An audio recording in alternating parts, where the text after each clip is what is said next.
Hello students, कैसे हो सब। आशा करता हूँ सभी लोग बहुत अच्छे होंगे और स्वस्थ होंगे। Myself Anoop Verma.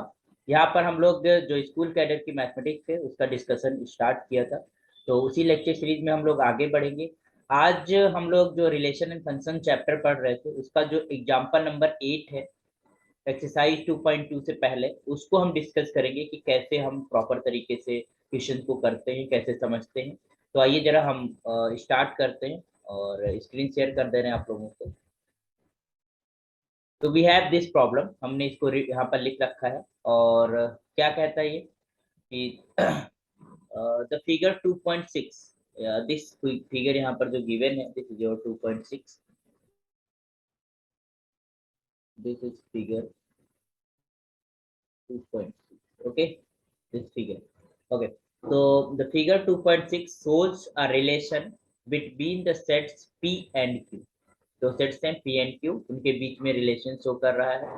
Okay, right this relation first in the set builder form. पहले इस रिलेशन को सेट बिल्डर फॉर्म में लिखना है, and in roster form, then roster form में लिखना है। और what is its domain and range, और उसके बाद बताना है कि उस जो रिलेशन सेट होगा उसमें डोमेन क्या होगा और रेंज क्या होगा। ये हमको काम करना है इस प्रॉब्लम के ऊपर। तो यहाँ पर एक जो हमारे पास एरो डायग्राम है या एरो रिप्रेजेंटेशन है किसी रिलेशन का, वो यहाँ पर गिवन हुआ है।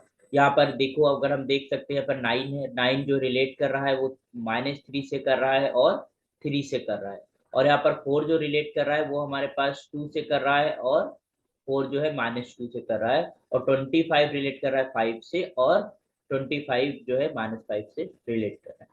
तो अब हम थोड़ी सी ऑब्जर्वेशन करेंगे और थोड़ा सा देखिए, जब सेट बिल्डर फॉर्म में हमें लिखना होता है तो हमें फॉर्मूला बनाना होता है कि एक्स और वाई के अंदर क्या रिलेशन है, उस रिलेशन को बिल्ड करना होता है। और जो हमारे पास जब रोस्टर फॉर्म में लिखते हैं तो हम सारे के सारे पेयर्स लिख देते हैं, जो भी पेयर्स यहाँ पर हमको मिलेंगे तो हम उसको हम लिख लेंगे। ठीक है, तो सबसे पहले हम set build set roster form में लिख लेते हैं इसको, है ना। जो सोल्यूशन है इसको रोस्टर फॉर्म में लिखना आसान है। तो पहला हम सोल्यूशन करते हैं सेकंड, तो रोस्टर फॉर्म इसका अगर हम बात करेंगे,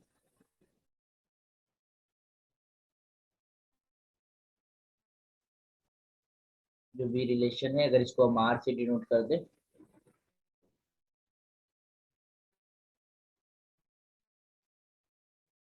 तो इसके अंदर हमारे पास क्या है हमें देखेगा एक्स, जो भी फर्स्ट सेट होता है उसको एक्स बोलते हैं, और जो सेकंड सेट का एलिमेंट होता है उसको वाई होते हैं। तो एक्स का वाई ऑर्डर पेयर होता है, तो फर्स्ट सेट का एलिमेंट पहले रहेगा। तो हमें पता है कि जो 9 है वो रिलेट कर रहा है किससे, -3 से। तो we can put here 9 again relate कर रहा है किससे, 3 से। तो हम यहाँ पर लिखेंगे पेयर को।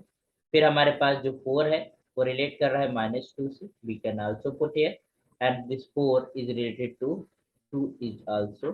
एंड इसके बाद 25 इज रिलेटिंग टू -5, और 25 इज रिलेटेड टू 5। ओके, तो this is your set, this is your relation in the roster form. हम अब एक चीज ऑब्जर्वेशन से या फिर हम देख पा रहे हैं कि जो 9 है that is your square of -3 and square of 3 is also okay.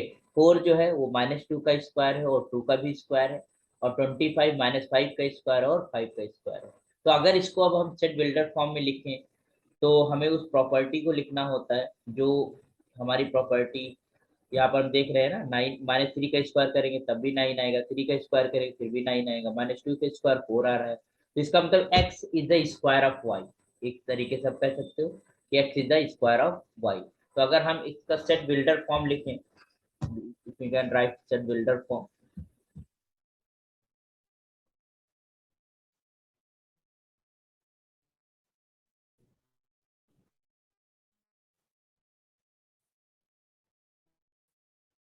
ठीक है, तो r कैसे लिखा जाएगा, देखिएगा। हम पेयर को बता देंगे x कमा y, वो सारे पेयर जो इस कंडीशन को फॉलो करते हैं। कंडीशन क्या होगी, x इज द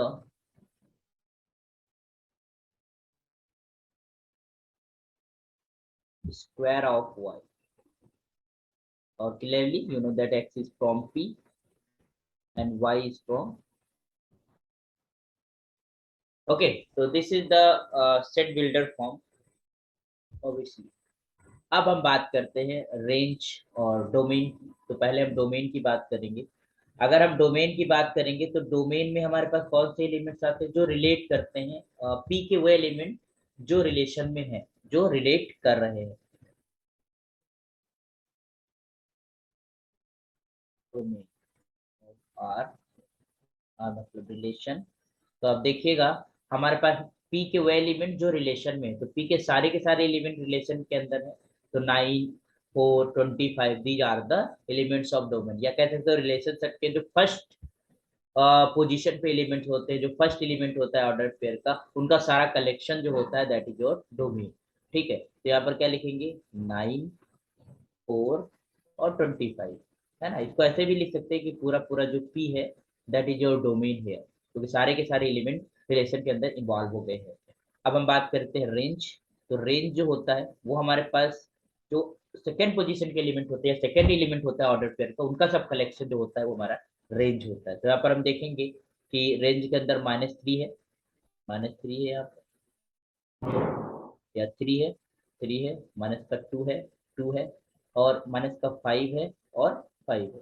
ठीक है, और क्यू के वो एलिमेंट्स जो रिलेशन में है दैट इज कॉल्ड रेंज। तो यहाँ पर हम देख सकते हैं कि 1 भी है क्यू के अंदर, बट क्यू 1 जो है किसी भी एलिमेंट से रिलेट नहीं करता है, पी के किसी एलिमेंट से रिलेट नहीं करता है। तो इसका मतलब है कि वो रेंज का एलिमेंट नहीं होगा। ओके, रेंज के एलिमेंट वही होंगे जो जो है रिलेशन में होंगे या रिलेट करेंगे। ठीक है, तो आई थिंक कि अंडरस्टूड। और होल क्यू आपको पता है कि जो सेकंड सेट होता है, होल जो होता है उसको हम को डोमेन बोलते हैं।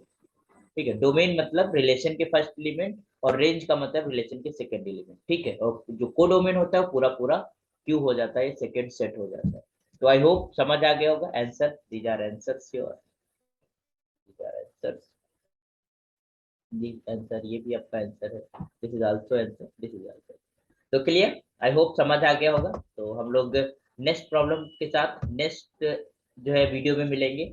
और keep learning and keep doing mathematics. Thank you so much.